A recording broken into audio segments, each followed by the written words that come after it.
所以熱底咧就飲綠茶，如果寒底咧就飲紅茶。餐前飲紅茶可以令到你開胃。南非茶嘅抗氧化嘅程度咧係仲高過綠茶。嗱，今次就同大家講茶療，用茶嚟養生，用茶嚟治療。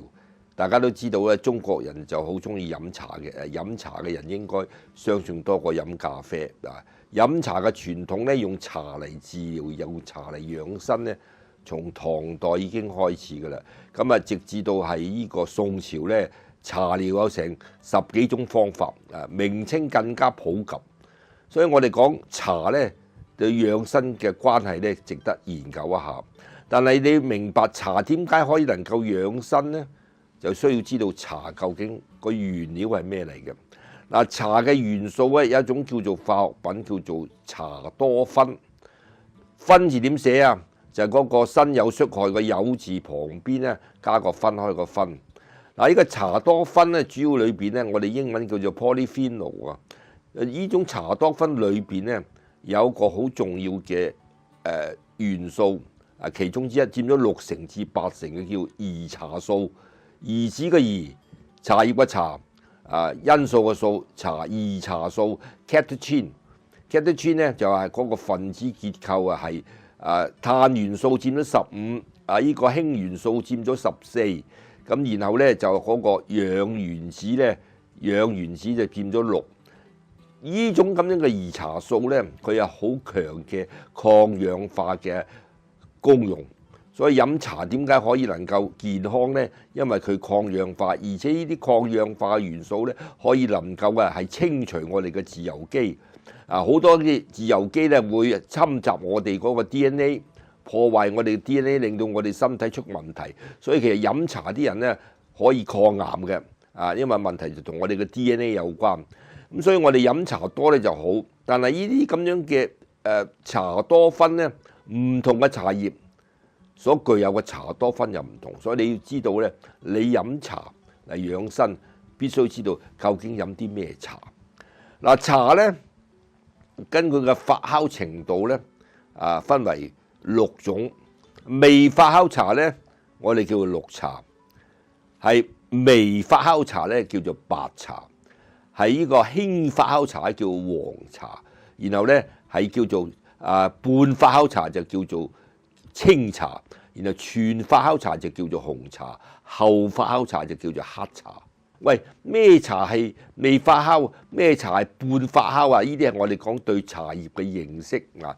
未發酵嘅茶咧，我哋通常咧叫做綠茶咧，就包括特別係龍井啦、碧螺春啦嗰啲叫做未發酵嘅茶。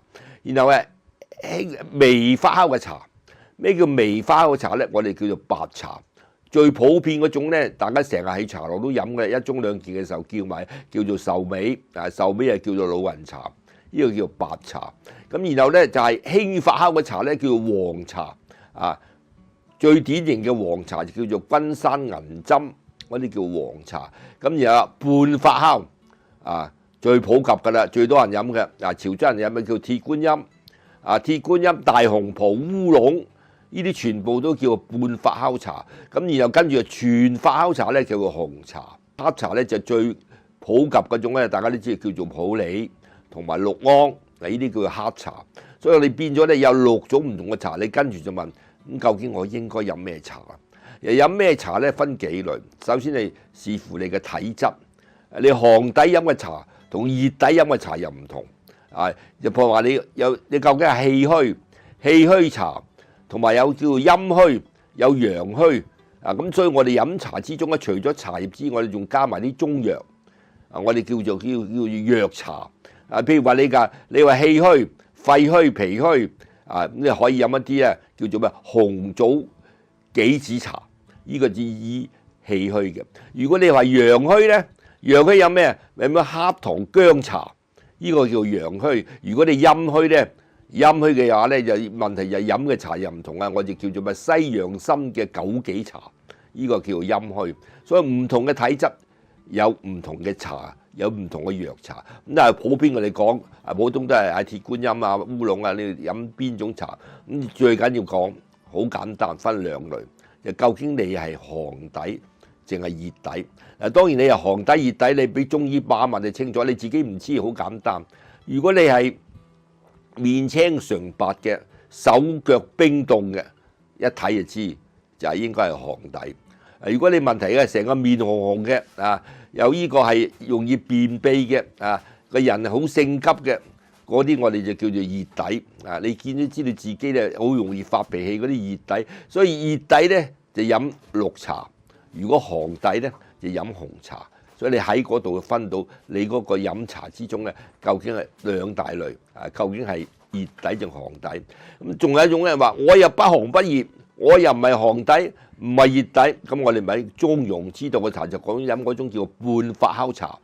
所以我哋叫做咩？就叫做鐵觀音啦、大紅袍啦。呢個你講呢啲咪啱啦？呢個半發酵茶咧飲呢個係好有烏龍咧，呢啲全部都係最穩陣嘅啊！我哋講潮州人雜爹啊，食完潮州餸咧都飲杯嗰啲叫做鐵觀音啊，呢啲係最穩陣嘅茶，可以講方便。所以你見到咧係飲咩茶咧唔同，仲有一啲叫花茶啊，花茶咧就變咗係喺個茶裏邊咧加啲花上去，譬如最普及嘅就叫做加啲茉莉花，茉莉花香。你可以玫瑰花茶、茉莉花茶呢啲我哋叫香片。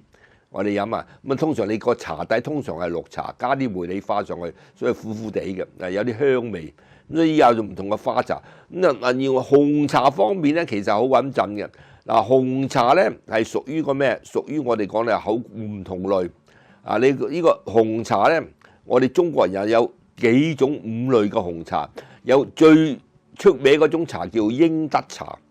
喺廣東英德啊，近住廣西嗰邊，我去過啦，睇到佢嘅茶園叫英德紅茶。除咗英德紅茶，仲有祁門紅茶，有川紅茶，有宜紅茶，有田紅茶，雲南嘅紅茶，有五類嘅紅茶。咁仲加埋外國有所謂錫蘭茶。啊，而家問題就話紅茶亦都有唔同嘅品種。啊，香港人飲嗰種叫港式奶茶用嘅紅茶，其實從英國人傳嚟。英國人最喜歡飲嘅最早期就叫做錫蘭茶。今日個錫蘭咧就叫做斯里蘭卡，我都去過啦。斯里蘭卡睇到佢哋嘅茶園種嘅茶係點樣，所以變咗茶有唔同。仲有一年學費就唔係茶療啊，叫做茶道、茶藝嗰啲係講飲茶嘅技術。點樣沖茶法？用咩溫度？用咩水？泉水好定係三水好定係自來水好？唔同嘅水嚟泡唔同嘅茶，嗰啲屬於茶藝。我哋今日就講茶療。嗱，茶療嚟講啊，通常我哋記住夜晚就不適宜飲茶，飲完茶咧就瞓唔着嘅，所以最好戒夜晚就不要再飲茶。但係朝頭早清晨起嚟最好就飲杯綠茶。如果你唔係寒底熱底嘅話咧，早餐就飲綠茶，中午咧就飲半發酵茶，就鐵觀音啊、大紅袍啊、烏龍呢啲就中午飲，然後下午咧就學英國人飲下午茶，下午茶就飲紅茶。記住啊，上中下都唔同。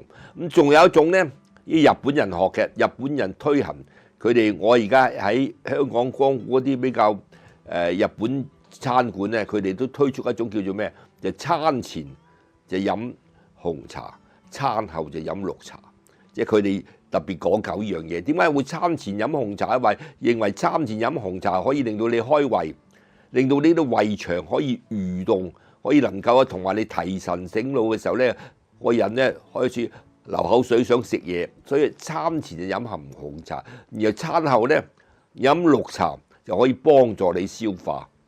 餐後就飲綠茶，呢啲係日本人諗出嚟嘅方法，點樣用餐？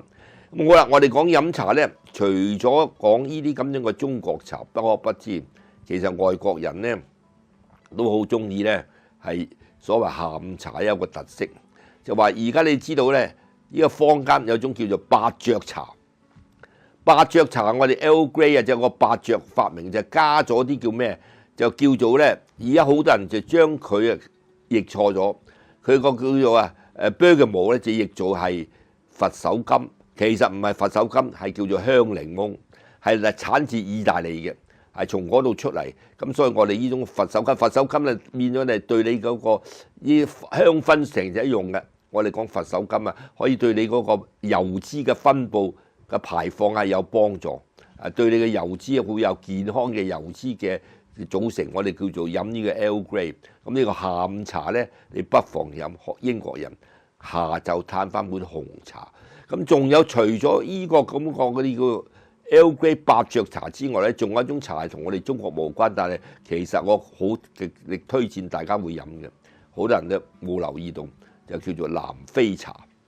南非茶個特色，佢係冇咖啡因，所以你唔會你驚住話飲咗南非茶會瞓唔着覺啊！嗱，同埋南非茶嘅抗氧化嘅程度咧係仲高過綠茶啊！如果將南非茶泡咗15分鐘之後啊，佢嘅抗氧化仲增加3成，所以南非茶係對健康好有幫助嘅。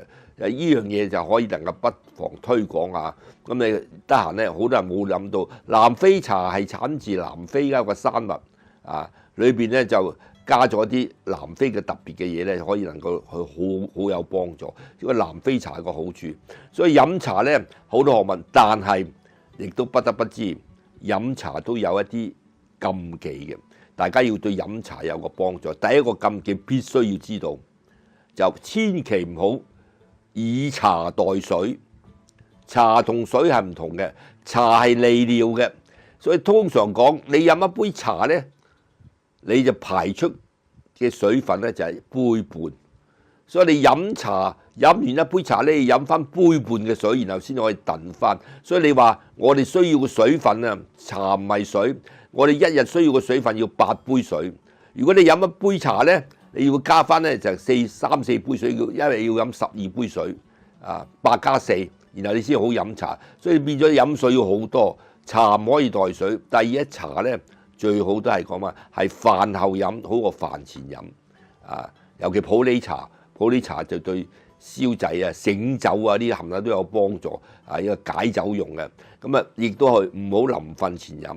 中暑又唔好飲，所以飲茶都好多禁忌，大家都知道點樣飲法啊。通常用翻我哋嘅標準，早餐飲綠茶，中午就飲鐵觀音，飲半花口茶，就下晝就飲翻杯紅茶、奶茶啊。然後咧做到夜晚就唔好飲茶，咁然後希望咧大家就可以真係做到健康好人生啦。咁啊，歡迎大家分享、讚好同埋訂閱。拜拜。